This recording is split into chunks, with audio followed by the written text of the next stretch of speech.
अच्छा, कभी-कभी किसी की प्राप्त की गई उपलब्धि इतनी दिखती है कि लगता है कि हमने क्या किया, हम अपनी ज़िंदगी में क्या अचीव कर पाए। इस तरह की तुलनात्मक दृष्टि हमारी बन चुकी है कि ये आना, ये बात स्वाभाविक लगता है। कभी-कभी तो मुझे ये बात ही झुझला देती है कि ज़िंदगी में क्या अचीव कर लेने भर से हम संपूर्ण कहे जाएंगे। सबकी नज़रों में भी, खुद की नज़रों में भी क्या ऐसा हो जाएगा तो लगेगा कि हाँ, हमने इतना बड़ा काम कर दिया। सबके काम से सबके स्टेटस की पहचान है, उससे बात करना है, मतलब कितना रखना है, कितना इम्पोर्टेंस देना है, इसकी पहचान है। हमारी पहचान क्या है? क्या ये भी झूठी है? हमारी पहचान है क्या? जो लोग सोचते हैं या जो हम सोचते हैं खुद की, जो सबके बीच में हमें बनाता है या हमें खुद के लिए बताता है? और कब तक हम ढूंढते रहेंगे अपनी पहचान उन लोगों के बीच में? तो इसलिए ज़रूरी है, बनाओ अपनी पहचान अपने लिए, ना कि किसी को देखकर, ना कि किसी के लिए। भंवरों से लड़ो, लहरों से उलझो, कहाँ तक चलोगे किनारे किनारे। कहते हैं एक क्षण में नई शुरुआत छिपी होती है, एक नई शुरुआत। वो क्षण कोई भी ज़िंदगी की घटना हो सकती है, हमारे अभाव हो सकते हैं। ये ज़िंदगी कब कौन से सिचुएशन में हमें अकेला छोड़ दे नहीं पता, जो हमें तब बहुत कुछ बदलने को कहे। मुझे लगता है कि ज़िंदगी में जब भी कुछ ऐसा होता है ना जो हमसे सहा ही नहीं जाता, वो आती ही इसलिए सिचुएशन है कि हम बदले अपने आप को। हमारी ज़िंदगी में कुछ कमी है जो हम बदले। हम जैसे जी रहे हैं वो सही नहीं है। धीरे धीरे फिर जब हम उन मोड़ों से गुजरते हैं, हम जो बन रहे होते हैं वो ज़िंदगी में हमें दूसरा कोई भी नहीं बना पाता, ना ही सिखा पाता है।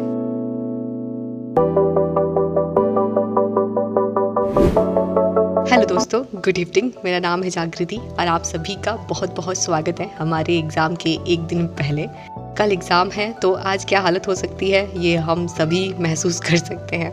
कल एग्ज़ाम है और मैंने सब कुछ लगभग सब रिवाइज़ कर लिया है। बस जो बच गया है वो है मैथ्स के फॉर्मूले कुछ देखना और कुछ क्वेश्चन प्रैक्टिस करना।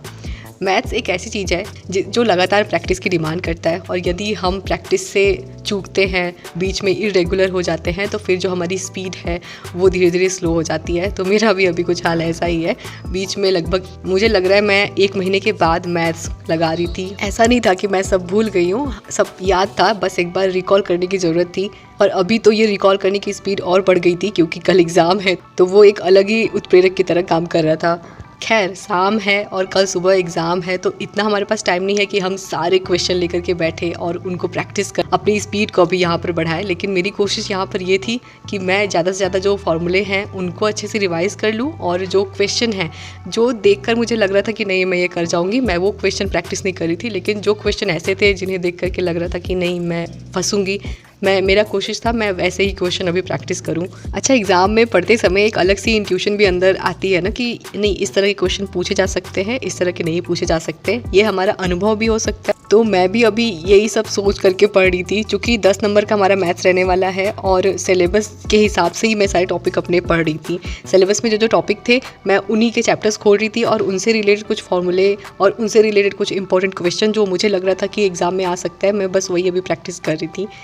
प्रैक्टिस करते करते रात के 10 साढ़े 10 बज गए थे। फिर मैं उठी और मैंने कुछ इम्पॉर्टेंट अपने जो नोट्स थे जिन्हें मुझे सुबह देखना था, मैंने वो साइड में रखा और जितने भी सारे और नोट्स थे उनको अलग अलमारी में रख दिया। और फिर मैं चली गई थी सोने के लिए। सुबह का सारा मैंने तैयारी भी कर लिया था, बैग में सारे सामान रख दिए थे, मुझे क्या लेकर के सुबह जाना है, admit card, ID card, photo, सब कुछ, ताकि सुबह घबराहट और जल्दीबाजी में मैं कुछ भूल ना जाऊं। यहाँ तक कि मैंने अपने कान की ईयरिंग भी रात को ही निकाल के रख दी थी, क्योंकि एडमिट कार्ड में सब कुछ लिखा हुआ था कि कान में या नाक में कुछ नहीं पहन के आना है। क्योंकि मेरे नाक की जो कील है वो बहुत छोटी सी है, तो मुझे नहीं लग रहा था कि उसे निकालना चाहिए, मैंने उसे नहीं निकाला। हम पहले का कितना भी पढ़े हो, लेकिन लास्ट टाइम का रिवीजन बहुत मायने रखता है। मुझे इतना टाइम नहीं मिल पाया था, बस 5 से 6 दिन ही मिले थे एक रिवीजन के लिए। तो अभी ना मैंने सब कुछ पढ़ा हुआ है, लेकिन मुझे कितना याद है कितना नहीं ये मुझे बिल्कुल भी नहीं समझ में आ रहा था। लेकिन मुझे इतना विश्वास था कि अगर क्वेश्चन सामने आएगा ना तो वो अंदर से सब कुछ बाहर निकलेगा, जो भी मैंने पुराना पढ़ा हुआ है, अभी जो 4-5 दिन में पढ़ा हुआ है। रात को मैं टाइमली सो गई थी, 11 बजते बजते सुबह उठ गई थी 5 सवा 5 बजे तक। और फिर मैंने जो कुछ इम्पोर्टेंट मुझे लगा था कि मुझे एक बार फिर से देखना है, मैंने वो देखा। 8:30 बजे फिर मैं नहाने चली गई थी। मेरा सेंटर भले ही बनारस में मुझे मिल गया था, लेकिन फिर भी वो बहुत दूर है हमारे घर से, लगभग 2 घंटे तो लग ही जाएंगे। इस बार एग्ज़ाम के बारे में मैंने पापा को नहीं बताया था, क्योंकि मैं चाहती थी कि मैं खुद जाऊँ एग्ज़ाम देने के लिए। पापा को पता चल जाता है तो वो अकेले कहीं जाने नहीं देते हैं, और मैं चाहती थी कि मैं अकेले जाऊँ और एक्सपीरियंस करूँ खुद। मुझे हो रहा था कि कब तक हम साथ ढूंढेंगे, कभी ना कभी तो अकेले निकलना होगा। हाँ, मैंने मम्मी को बताया था और मम्मी ने पापा को बता दिया। और जब मैं घर से निकल रही थी तो सामने पापा पढ़ भी जाते हैं, और फिर प्लान बनता है पापा के साथ निकलने का। तो मेरा सारा सोचा हुआ फ्लॉप हो जाता है, और पापा के साथ ही फाइनली हमें निकलना पड़ता है एग्ज़ाम सेंटर पर। रास्ते में मुझे एडमिट कार्ड निकलवाना था, तो एक जगह हमने एडमिट कार्ड भी निकलवाया। और अभी हम पहुंच चुके कैंट से आगे। हमारा जो सेंटर है ना, वो आजमगढ़ रोड पर था। जब तक मेरे किसी भी काम में कोई ट्रेजेडी नहीं होती है ना, तब तक वो मेरा काम पूरा नहीं होता है। अब देखो, यहीं पर होता है एक ट्विस्ट। बनारस में 2 घनश्याम कॉलेज है, और मेरा जो सेंटर था वो आजमगढ़ रोड पर एक घनश्याम कॉलेज ऑफ एजुकेशन है, वहाँ पर था। लेकिन पापा कन्फ्यूजन में जिस रोड पर जा रहे थे वो था घनश्याम डिग्री कॉलेज का। और पता है, घड़ी में उस समय 11:15 बज रहा था, और जब वहाँ पहुँचते हैं तो देखते हैं यहाँ तो मेरा सेंटर ही नहीं है।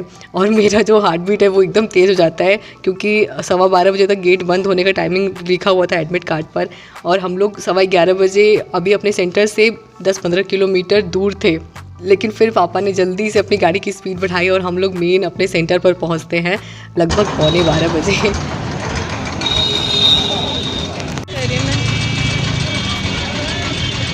फाइनली घबराहट के साथ हमारा कॉलेज हमें मिल जाता है, और मैं जल्दी जल्दी भागती हूँ।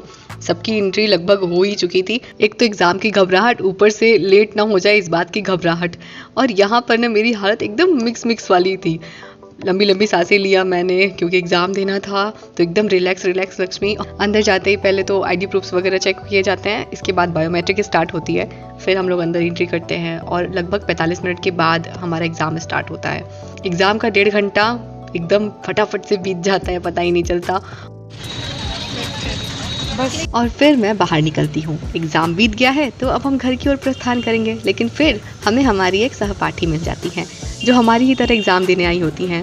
और होता कुछ यूँ है कि हमें उन्हें लिफ्ट देना होता है। चूँकि हमारा रास्ता उनका रास्ता सेम था, तो हम लोग उन्हें रास्ते में ड्रॉप करते हुए फिर आगे घर की ओर निकलते हैं। बाय।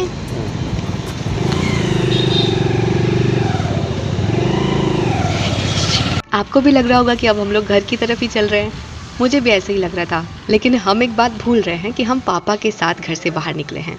और पापा के साथ घर से बाहर निकलना हो और हर तरफ से घूमकर घर पर ना आना हो, ऐसा कैसे हो सकता है। तो अभी हम लोग एग्ज़ाम देने के बाद पहुंचते हैं सुधा सर्जिकल हॉस्पिटल, भोजूबी, टैगोर टाउन। पापा भी जब घर से बाहर निकलते हैं तो वो भी सोचते हैं कि कुछ जो पेंडिंग पड़े हुए काम है उनको भी कर लिया जाए इसी बहाने। तो अभी बस उन्हीं कामों की पूर्ति हेतु हम आए थे हॉस्पिटल, और यहाँ पर मिल जाते हैं पापा के दोस्त। तो बस यहाँ पर घंटों बैठना तो निश्चित था। अच्छा है, हमारा भी घूमना हो गया, और एक नन्हा मुन्ना दोस्त मिल गया, मोहम्मद। इतना क्यूट लग रहा था ना, मेरा मन कर रहा था इसे गोदी में लेकर खिलाने का, लेकिन मेरे पास आ ही नहीं रहा था। अपने पापा को ही ढूंढने जा रहा था, और इनके पापा गए थे मेडिकल दवाई लेने के लिए, और ये अपने पापा को ढूंढते ढूंढते सीधे पहुंच जाते डॉक्टर के केबिन में। मैं तो मोहम्मद के साथ खेलने में व्यस्त थी, तभी पता चलता है कि पापा के गाड़ी की चाबी ही गुम गई है। तो फिर चाबी घूमने में आधे घंटे गए, चाबी फिर भी नहीं मिला। तो फिर जो अंकल थे उनकी चाबी से कैसे कैसे गाड़ी स्टार्ट हो गया। फिर हम लोग पहुंचे दीनदयाल हॉस्पिटल, वहाँ पर भी पापा को कुछ काम था, और फिर फाइनली हम लोग घूमते घूमते शाम के 6 बजे घर पर आए। एग्ज़ाम आया, बीत भी गया। 3 से 4 दिनों का वो एकदम प्रेशर वाला, सुबह से शुरू होना और रात को सोना, नींद तक नहीं आना अच्छे से। काफ़ी अजीब सा टाइमिंग होता है ना जब एग्ज़ाम आने वाला रहता है। और एक बात सच बताऊँ, मुझे ना अभी हम लोग जब मैहर जी जा रहे थे उसके 4-5 दिन पहले ही पता चला था कि जो रेलवे पीआरटी का एग्ज़ाम है वो 10 से 12 के बीच में होगा। और मैं बता नहीं सकती, मुझे इतना टेंशन हो रहा था कि मुझे वहाँ पर भी जाना है। इधर 4 से 5 दिन तो चला ही जाएगा मैहर जी जाने में। तो मेरे लिए बस यही एक चुनौती और थोड़ा डर लग रहा था कि 4 से 5 दिन है बस। क्योंकि वहाँ से जब मैं मैहर जी से आई तो 5 तारीख को मैं आ पाई। तो बहुत शोर हो रहा है ना गांव में ना, एक जगह रामायण है, इसीलिए थोड़ा आपको अलग भी शोर सुनाई दे रहा होगा। तो सबसे बड़ी बात मेरे लिए यही थी कि मैं 5 तारीख को जब वहाँ से आती हूँ मैहर से, तो मेरे पास सिर्फ 5 दिन थे, 11 को पेपर था, तो मुझे उसी में झटपट अपना सारा कुछ रिवाइज़ करना था। एक बात तो मुझे बिल्कुल अच्छे से पता चल गई इस एग्ज़ाम को देने के बाद कि हम जो पढ़े रहते हैं ना पहले का, हमारा मेन एग्ज़ाम टाइम में वही काम आता है। हाँ, एक रिवीजन हो जाता है हमारे एग्ज़ाम के लिए, लेकिन मेनली तो काम वही आता है, क्योंकि जब मैं एग्ज़ाम हॉल में बैठी थी और जब मैं क्वेश्चन सॉल्व कर रही थी, तो मेरे वही सारे कॉन्सेप्ट कुछ, क्योंकि जो मैं अभी 5-6 दिन में पढ़ के गई थी, ऐसा नहीं था कि क्वेश्चन सारा वहीं से फंसा था। जो हम पहले का सब पढ़े होते हैं ना, वही काम आता है, और शायद इसीलिए कहते हैं कि हमारा मेहनत कभी बेकार नहीं जाता है। सब सब एक दूसरे से कनेक्ट होता रहता है और फिर मेन टाइम पे वही काम आता है। एग्ज़ाम मेरा अच्छा गया। 100 क्वेश्चन थे, 90 मिनट था मेरे पास। टाइम सच में कैसे बीत गया नहीं पता चला। मेरे पास मैंने एक बार ना सीरियल वाइज सारा पेपर करना स्टार्ट किया, तो शुरू से लेकर के मैं लास्ट तक आई, मेरे पास तब 20 मिनट बचे हुए थे।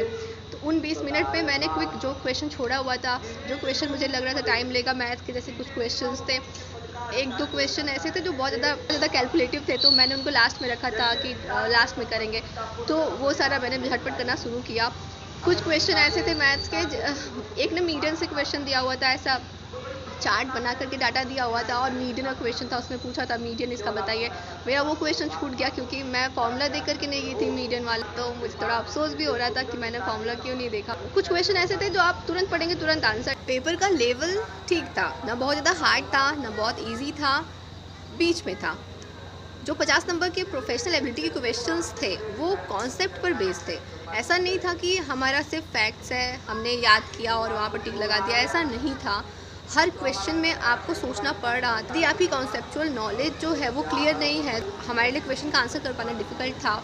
फिर 50 नंबर में जो जनरल एबिलिटी क्वेश्चंस थे वो भी सही थे, ठीक थे। कुछ क्वेश्चन तो बहुत इजी थे, जैसे करंट अफेयर्स का एक क्वेश्चन पूछा गया था, जो अभी हाल ही में आवारा कुत्तों के लिए जो सुप्रीम कोर्ट ने अपना आदेश जारी किया था, उससे रिलेटेड क्वेश्चन था। फिर एक क्वेश्चन था जल से रिलेटेड कि जल तीनों अवस्थाओं में पाया जाता है। ये इतना बहुत बहुत सिंपल सा क्वेश्चन था, लेकिन वहीं पर कुछ क्वेश्चन ऐसे थे जो मुझे बिल्कुल समझ में ही नहीं आ रहे थे, जैसे बायोलॉजी के क्वेश्चन। वैसे तो बायोलॉजी मेरा पहले से अच्छा नहीं रहता है, अच्छा जाता भी नहीं है, उसके क्वेश्चन अगर आते तो बेसिकली मैं छोड़ ही देती। कुछ जीके के क्वेश्चन थे, जो ऑप्शंस ऐसे थे जैसे लग रहा था मैंने कभी सुना ही नहीं है, तो ऐसे क्वेश्चंस भी थे। मैंने 100 में से कुल 86 क्वेश्चन किया है, जिसमें से कि मुझे लगता है कुछ क्वेश्चन गलत हो सकते हैं, क्योंकि मैंने डाउट में ऐसे लगा दिया। नेगेटिव मार्किंग है तो मुझे पता है उसमें से नंबर कटने वाले हैं। ओवरऑल बात करें तो मेरा एग्ज़ाम अच्छा गया, मुझे एग्ज़ाम देने के बाद अच्छा लग रहा था।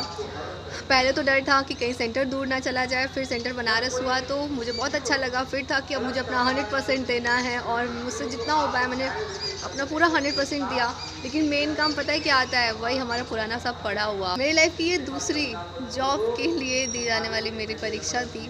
मुझे बहुत अच्छा लग रहा है एग्ज़ाम देने के बाद, बहुत अच्छा लग रहा है।